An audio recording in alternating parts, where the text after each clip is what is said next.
Paano nga ba natin mahanap yung inner peace natin? Alam nyo, ang pinakaunang gawin nyo is kailangan mong mahalin yung sarili mo. And be grateful kung anong meron ka.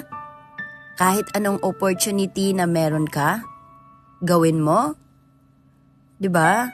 Huwag mong isipin yung mga sasabihin ng ibang tao na ito hindi mo kaya. Kasi ikaw talaga sa sarili mo ang may alam kung kaya mo ba yang gawin. 'Di ba? So, syempre, mahanap mo yung inner peace mo lalong-lalo na sa mga taong nakapaligid sa'yo, na nagsuporta, laging andyan para sa'yo. 'Di ba? Kahit yung iba, maririnig mo yung mga negative na sinasabi nila sa'yo, pero mas lamang pa rin yung mga sumusuporta. Yung laging andyan para sa'yo.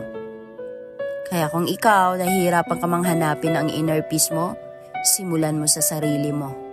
Mahalin mo ang sarili mo para makamit mo ang kapayapaan na matagal mo nang hinahanap.